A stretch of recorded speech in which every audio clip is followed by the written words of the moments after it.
Hello ಸ್ನೇಹಿತರೆ, sound ಕೇಳಿಸ್ತಾ ಇದೆನಾ?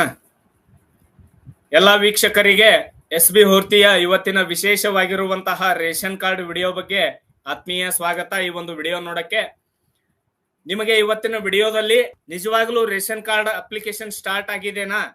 ಹಾಗಾದ್ರೆ ರೇಷನ್ ಕಾರ್ಡ್ ಹೊಸ ಅರ್ಜಿ ಸಲ್ಲಿಸಲು ಯಾವ ಯಾವ ಪ್ರೊಸೀಜರ್ಗಳಿದಾವೆ, ನಿಜವಾಗ್ಲೂ ಹೊಸ ರೇಷನ್ ಕಾರ್ಡ್ಗೆ ಅರ್ಜಿಗಳನ್ನ ಎಲ್ಲಿ ಸಲ್ಲಿಸಬೇಕು, ಹೊಸ ರೇಷನ್ ಕಾರ್ಡ್ ಅಂತಾರೆ, ಪಡಿತರ ಚೀಟಿ ಅಂತಾರೆ, ಹಾಗೂ ರೇಷನ್ ಕಾರ್ಡ್ ಪಡಿತರ ಚೀಟಿ ಎರಡೇ ಅನ್ನೋದು. ಸೊ ತುಂಬಾ ಜನ ಕಮೆಂಟ್ಸ್ ಮಾಡಿ ಕೇಳ್ತಾ ಇದ್ರು ನನ್ಗೆ, ಹೊಸ ರೇಷನ್ ಕಾರ್ಡ್ಗೆ ಅರ್ಜಿಗಳು ಪ್ರಾರಂಭವಾದಾಗ ದಯವಿಟ್ಟು ವಿಡಿಯೋ ಮಾಡಿ ತಿಳಿಸಿಕೊಡಿ ಅಂತ. ಅದಕ್ಕೋಸ್ಕರ ಈ ಒಂದು ವಿಡಿಯೋನ ಮಾಡ್ತಾ ಇದ್ದೇನೆ. ದಯವಿಟ್ಟು ವಿಡಿಯೋ ನೋಡ್ತಾ ಇರೋರು ಎಲ್ರು ಕೂಡ ವಿಡಿಯೋ ನೋಡಿ ಹಾಗೆ ಹೋಗ್ಬಾರ್ದು, ಒಂದು ಲೈಕ್ ಬಟನ್ ಕೊಡಬೇಕು, ಹಾಗೂ ನಿಮ್ಮ ಅಭಿಪ್ರಾಯ ಅನಿಸಿಕೆಗಳನ್ನ ಕೂಡ ನಮ್ಗೆ ಕಮೆಂಟ್ ಮಾಡಿ ತಿಳಿಸಬೇಕು. ಸ್ನೇಹಿತರೆ, ಕರ್ನಾಟಕದಾದ್ಯಂತ ಈಗಾಗಲೇ ನಿಮ್ಗೆಲ್ಲ ಗೊತ್ತಿದೆ, ಇದು ಸುಮಾರು ದಿನಗಳಿಂದ ರೇಷನ್ ಕಾರ್ಡ್ಗೆ ಅರ್ಜಿ ಸಲ್ಲಿಸುವ ಪ್ರಕ್ರಿಯೆ ಪ್ರಾರಂಭ ಆಗಿದೆ, ಪ್ರಕ್ರಿಯೆ ಸ್ಥಗಿತಗೊಂಡಿದೆ, ಪ್ರಕ್ರಿಯೆ ಪ್ರಾರಂಭ ಆಗಿದೆ, ಪ್ರಕ್ರಿಯೆ ಸ್ಥಗಿತಗೊಂಡಿದೆ, ತಿದ್ದುಪಡಿ ಪ್ರಾರಂಭ ಆಗಿದೆ, ತಿದ್ದುಪಡಿ ಸ್ಥಗಿತಗೊಂಡಿದೆ. ಇದೇ ನಡೀತಾ ಇದೆ, ನಿಮ್ಗೆಲ್ಲ ಗೊತ್ತಿರುವಂತಹ ವಿಷಯ.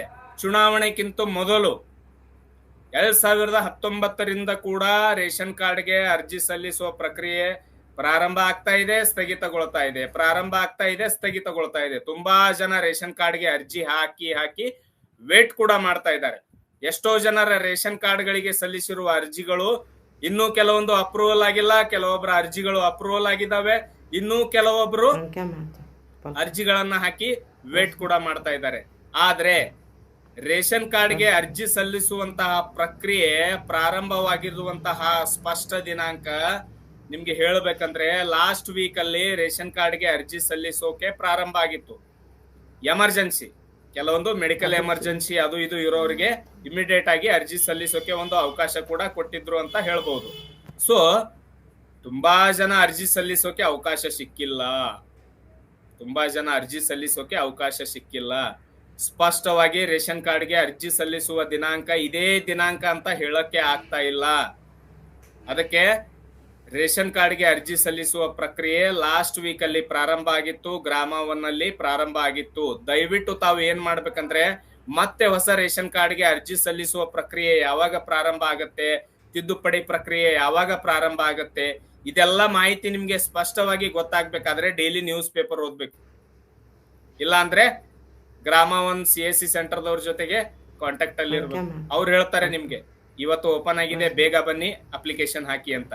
ಸೊ ರೇಷನ್ ಕಾರ್ಡ್ಗೆ ಮತ್ತೆ ಹೊಸ ರೇಷನ್ ಕಾರ್ಡ್ಗೆ ಅರ್ಜಿ ಸಲ್ಲಿಸುವ ಪ್ರಕ್ರಿಯೆ ಪ್ರಾರಂಭವಾದಾಗ ನಾವು ತಿಳಿಸ್ಕೊಡ್ತೇವೆ. ನಾವು ಇವತ್ತು ವಿಡಿಯೋ ಮಾಡಿರ್ತೇವೆ, ನೆಕ್ಸ್ಟ್ ಡೇ ಮತ್ತೆ ಸ್ಥಗಿತಗೊಂಡಿರುತ್ತೆ. ನಾವು ಇವತ್ತು ವಿಡಿಯೋ ಮಾಡ್ತೇವೆ, ನೆಕ್ಸ್ಟ್ ಡೇ ಮತ್ತೆ ಸ್ಥಗಿತಗೊಂಡಿರುತ್ತೆ. ಸೊ ರೇಷನ್ ಕಾರ್ಡ್ಗೆ ಅರ್ಜಿ ಸಲ್ಲಿಸುವ ಸ್ಪಷ್ಟ ದಿನಾಂಕ ಸರ್ಕಾರ ಹೇಳುವವರೆಗೆ ನಾವು ಕೂಡ ಹೇಳಕ್ ಆಗಲ್ಲ ಸ್ನೇಹಿತರೆ. ದಯವಿಟ್ಟು ವೇಟ್ ಮಾಡಿ. ಈ ಒಂದು ಚುನಾವಣೆಯ ಫಲಿತಾಂಶ ಅದು ಇದು ಎಲ್ಲ ಮುಗಿದ ತಕ್ಷಣ ರೇಷನ್ ಕಾರ್ಡ್ಗೆ ಅರ್ಜಿ ಸಲ್ಲಿಸುವ ಪ್ರಕ್ರಿಯೆ ಮತ್ತೆ ಪ್ರಾರಂಭ ಆಗಬಹುದು. ಅರ್ಜಿ ಸಲ್ಲಿಸುವವರ ಅಪ್ಲಿಕೇಶನ್ಗಳು ಕೂಡ ಬೇಗ ಅಪ್ರೂವಲ್ ಕೂಡ ಆಗಬಹುದು. ಸೊ ಅದಕ್ಕೆ ಈ ಒಂದು ವಿಡಿಯೋ ಮಾಡಿ ತಿಳಿಸಿಕೊಟ್ಟಿದ್ದೇನೆ ನಿಮ್ಗೆ. ಸ್ನೇಹಿತರೆ, ದಯವಿಟ್ಟು ಈ ಒಂದು ವಿಡಿಯೋನ ಎಲ್ಲರ ಜೊತೆಗೆ ಹಂಚಿಕೊಳ್ಳಿ, ಯಾಕಂದ್ರೆ ಎಲ್ರಿಗೂ ಕೂಡ ಈ ಒಂದು ಮಾಹಿತಿ ಸ್ಪಷ್ಟವಾಗಿ ಅರ್ಥ ಆಗ್ಲಿ.